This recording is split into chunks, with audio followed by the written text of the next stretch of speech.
بسم اللہ الرحمن الرحیم۔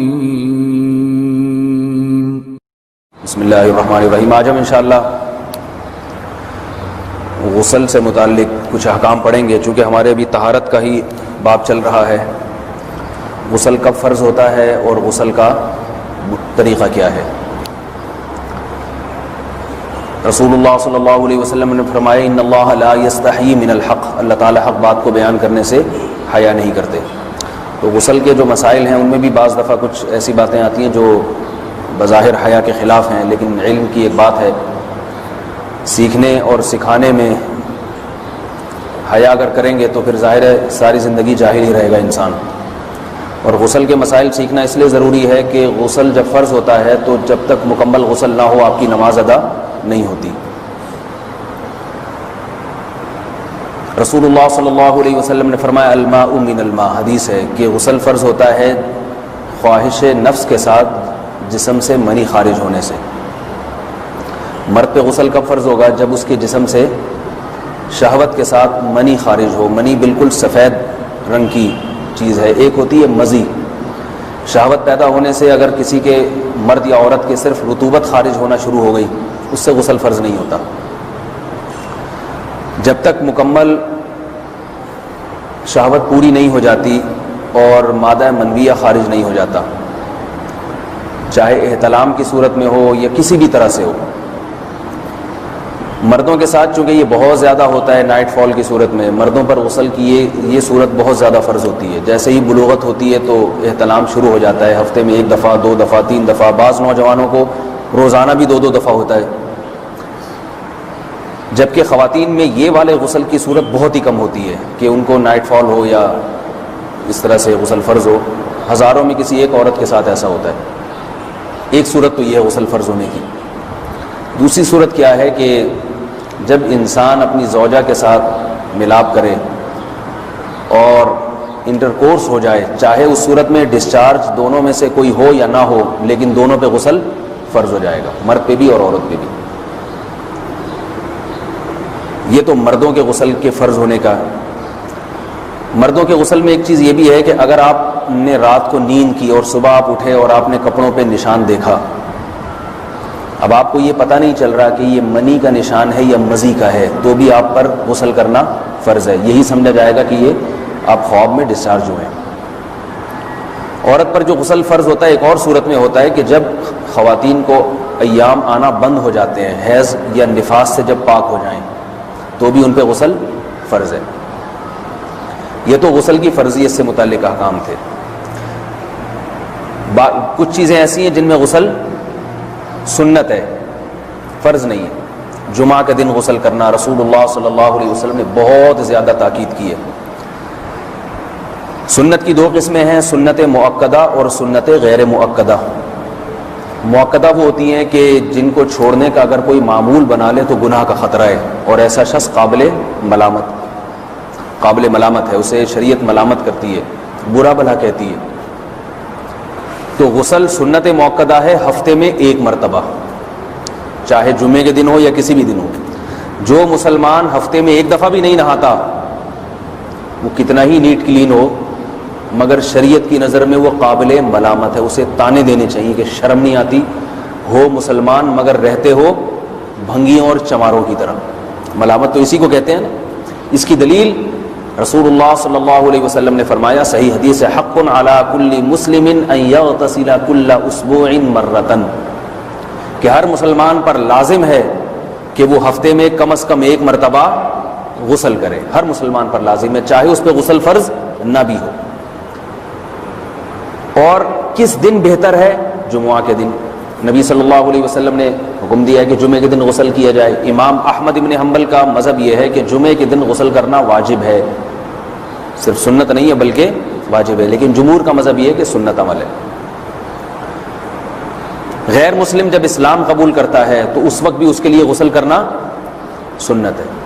جب ہم مردے کو نہلاتے ہیں تو جو مردے کو نہلائے اس کے لیے بھی خود غسل کرنا افضل ہے، سنت عمل ہے۔ عید کے دن غسل کرنا سنت عمل ہے۔ تو یہ وہ تمام مواقع ہیں جن میں غسل کرنا رسول اللہ صلی اللہ علیہ وسلم کی سنت ہے۔ غسل کا طریقہ کیا ہے؟ غسل میں 3 چیزیں فرض ہیں: منہ بھر کے قلی کرنا، ناک میں پانی ڈالنا کہ ناک کی جو نرم جگہ ہے یہ اچھی طرح تر ہو جائے، اور پورے جسم پہ 1 مرتبہ پانی بہا دینا کہ جسم میں بال کے برابر جگہ بھی خشک نہ رہے۔ یہ تو ہے فرض، یعنی یہ کام کسی نے کسی بھی طرح سے کر لیا تو غسل ادا ہو جائے گا، چاہے اس کی نیت غسل کی تھی یا نہیں تھی۔ کوئی آدمی چلتا ہوا جا رہا ہے، پھسل کے تالاب میں گر گیا، پورے غوطے کھا کے باہر نکلا، قلی کر لے اور ناک میں پانی ڈال لے تو غسل اس کا ادا ہو جائے گا۔ البتہ چونکہ نیت نہیں تھی لہذا غسل کا ثواب نہیں ملے گا، ثواب نیت کے بغیر نہیں ملتا انسان کو۔ دلائل اس کے الگ موضوع ہے کہ اس کی دلیل کیا ہے کہ بغیر نیت کے بھی غسل ہو جاتا ہے، لیکن میں نے بتایا دلائل کا سیشن نہیں ہے، اس میں پھر بات لمبی ہو جائے گی۔ تو یہ تو ہے فرض، پورے جسم پہ پانی بہانا، کلی اور ناک میں پانی۔ سنت طریقہ کیا ہے؟ رسول اللہ صلی اللہ علیہ وسلم غسل کیسے کرتے تھے؟ سنت طریقہ جس پہ جو اختیار کرنا چاہیے وہ طریقہ یہ ہے کہ جب آپ غسل کے لیے بیٹھیں تو سب سے پہلے وہ جگہ دھوئیں جہاں نجاست اور ناپاکی لگی ہوئی ہے۔ نائٹ فال ہوا، کسی کو احتلام ہوا، تو جہاں جہاں گندگی لگی ہے پہلے اس جگہ کو دھوئیں، استنجا کریں، شرمگاہ کو دھوئیں اچھی طرح، سمجھ رہے ہیں بات کو؟ اس کے بعد ہاتھ دھوئیں اور مکمل وضو کریں جیسے ہم عام حالات میں وضو کرتے ہیں۔ مکمل وضو کرنے کے بعد دائیں کندھے پہ پانی ڈالا، لیفٹ سائڈ پہ پانی ڈالا۔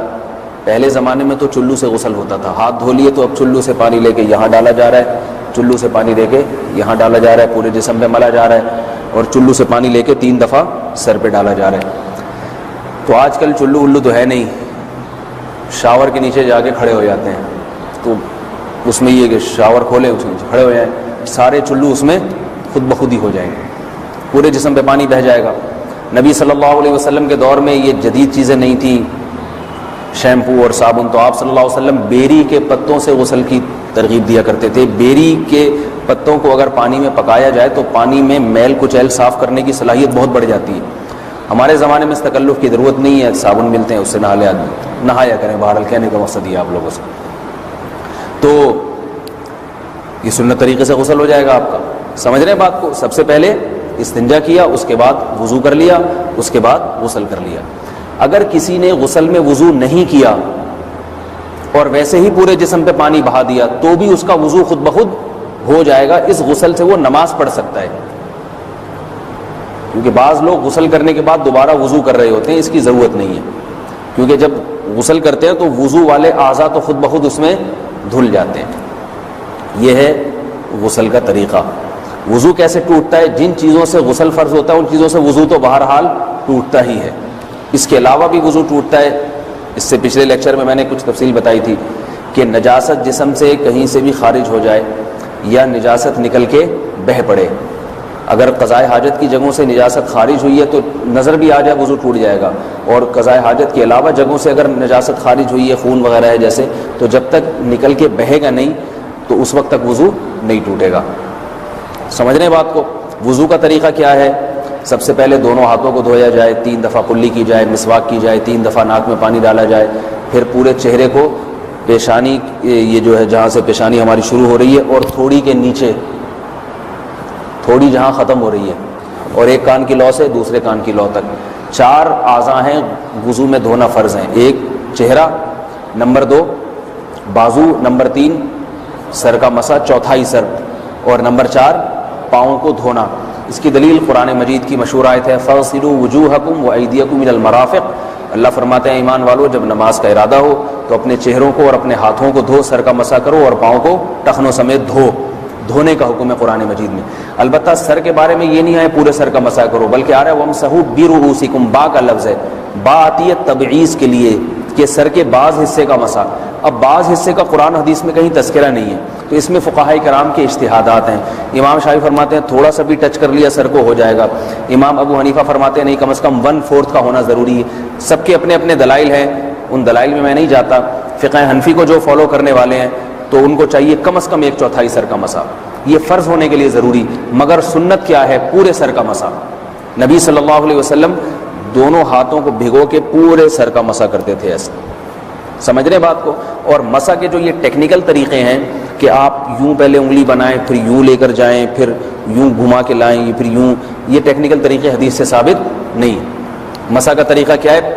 بھیگا ہوا ہاتھ لے کے ایسے پورے سر کو ہو گیا۔ پھر حدیث میں یہ بھی ہے کہ یوں لے جاؤ اور یہ بھی ہے کہ دو واپس بھی لے کر آؤ، دونوں طرح سے ثابت۔ تو ایسے بھی کر سکتے ہیں کہ یوں لے جائیں اور ایسے بھی کر سکتے ہیں لے کے جائیں اور پھر واپس بھی لے آئیں، دونوں طریقے جائز ہیں، لیکن کم از کم سنت اتنی ہے کہ پورے سر کا مسح ہونا چاہیے۔ بعض لوگوں کو شو مارنے کا شوق ہوتا ہے، اگر وہ واپس لائیں تو بال ان کے خراب ہو جاتے ہیں، کہتے ہیں یار یہ پھر مسئلہ خراب ہو جائے گا، تو پھر ایسے لوگ صرف یوں ہی لے جائیں کافی ہے۔ افضل تو یہ کہ یوں بھی لے جائیں یوں بھی لے جائیں، دونوں طرح سے صحیح ہے، بہرحال دونوں حدیث سے ثابت ہیں۔ سمجھ رہے ہیں بات کو؟ اور یہاں ایک اہم مسئلہ بتا دوں، قرآن مجید نے پاؤں کو دھونے کا حکم دیا ہے، پاؤں پہ مسح کرنے کا حکم نہیں دیا، اور حدیث میں خفین پر مسح کرنے کا حکم ہے۔ تو قرآن اور حدیث کو فقہا نے جمع کیا ہے، لہذا وہ موزے جن میں آسانی سے پاؤں دھوئے جا سکتے ہیں ان میں چاروں ائمہ کے نزدیک پاؤں پہ مسح کرنا جائز نہیں۔ سعودی عرب میں جو بعض سلفی حضرات اور یہاں ہمارے ہاں بھی اہل حدیث حضرات نے عام موزوں پر بھی جو مسح کی ایک روایت ڈال دی ہے، اسلاف میں، تابعین، تبع تابعین میں اور چاروں ائمہ کے مذاہب میں اس کا ثبوت نہیں ملتا۔ اگر اسلاف میں کوئی قائل بھی ہے تو ایک شاذ قول، اکا دکا قول ملتا ہے، ورنہ یہ ائمہ اربعہ کے مذہب کے خلاف ہے، اور جو احادیث جو نقل ہوتی ہیں صحیح سند کے ساتھ ان کے بھی خلاف اور قرآن کی آیت کے بھی خلاف ہے۔ اس لیے کسی نے عام ساکس پہ اگر مسح کر لیا، جو عام طور پہ آفس پہن کے جاتے ہیں لوگ، اس میں تو پاؤں، آپ اگر ساکس کو پانی کے نیچے رکھیں پورا پاؤں دھل جائے گا آرام سے، تو وہاں کیا ہو رہا ہے کہ قرآن مجید کے حکم کی مخالفت لازم آ رہی ہے، آپ پاؤں دھو نہیں رہے۔ تو اس لیے ہم یہ سمجھتے ہیں کہ اس صورت میں نماز ادا نہیں ہوگی۔ سعودی عرب میں بعض سلفی حضرات نماز پڑھاتے ہیں، وہ ایسے ہی کرتے ہیں کہ عام ساکس پہ مسح کر کے نماز پڑھا لیتے ہیں، تو فتویٰ اسی پر ہے کہ ان کی اگر کسی کو یقین ہے کہ اس نے عام ساکس پہ مسح کر کے نماز پڑھائی ہے تو اس کے پیچھے نماز ادا نہیں ہوگی، کیونکہ قرآن کے مطابق اس کا وضو ہوا ہی نہیں ہے۔ صدیوں تک کوئی بھی اس قول کا قائل نہیں رہا ہے کہ عام ساکس پہ بھی مسح ہو جاتا ہے۔ یہ ابن تیمیہ رحمہ اللہ تعالیٰ 7ویں صدی میں اس کے قائل تھے، اور تابعین میں اکا دکا قول ملتے ہیں اس کے، لیکن شاذ قول ہیں، مرجوح قول ہیں جن پر امت نے فتویٰ نہیں دیا، اور اب سعودی عرب میں بعض سلفی حضرات اس کے قائل ہیں۔ ہمارے ہاں اہل حدیث حضرات بھی چونکہ اکثر سعودی عرب کے سلفی حضرات ہی کو فالو کرتے ہیں، تو انہوں نے بھی وہیں سے یہ فتویٰ لیا ہے۔ لیکن ائمہ اربعہ کے مذہب میں اور دلائل کے لحاظ سے دیکھا جائے تو یہ مذہب کمزور ہے۔ قرآن نے پاؤں کو دھونے کا حکم دیا، آپ دھوئیں گے پاؤں جب تک دھونا ممکن ہے۔ چمڑے کے موزے ہیں ان کو دھونا ممکن نہیں ہے اتارے بغیر، لہذا ان موزوں کے اوپر مسح ہو جائے گا، تو اس سے قرآن پر بھی عمل ہو جائے گا اور حدیث پر بھی عمل ہو جائے گا۔ اس لیے ائمہ اربعہ نے جو قرآن و حدیث کو سمجھ کے جو فیصلہ کیا ہے اس پہ چلنا ہمارے لیے زیادہ مفید ہے بنسبت آج کل کے جو علماء ہیں ان کی اپنی ذاتی آراء پر۔ اس لیے یہ بھی ایک وضو سے متعلق اہم مسئلہ تھا، سمجھ رہے ہیں؟ باقی تو ماشاءاللہ وضو کرنا سب کو آتا ہی ہے۔ اور وضو کے بعد دعا کیا ہے؟ کلمہ شہادت، اشہد ان لا الہ الا اللہ وحدہ لا شریک لہ اشہد ان محمدا عبدہ ورسولہ اللہم اجعلنی من التوابین واجعلنی من المتطہرین۔ اے اللہ تو مجھے بار بار توبہ کرنے والوں میں شامل کر دے اور بار بار پاکیزہ رہنے والوں میں شامل کر دے۔ توبہ اس لیے کہ میں نے ظاہری طہارت تو حاصل کر لی، مجھے روحانی طہارت بھی عطا کر دے۔ اگر میں نے گناہ کی ہوں تو مجھے ان سے بھی توبہ کی توفیق عطا فرما لے، تاکہ اس لحاظ سے بھی میرا وضو ہو جائے، اس لحاظ سے بھی میں پاک ہو جاؤں۔ سبحانک اللہم و بحمدک، نشہد ان لا الہ الا انت، نستغفرک و نتوب الیک۔ الحمد للہ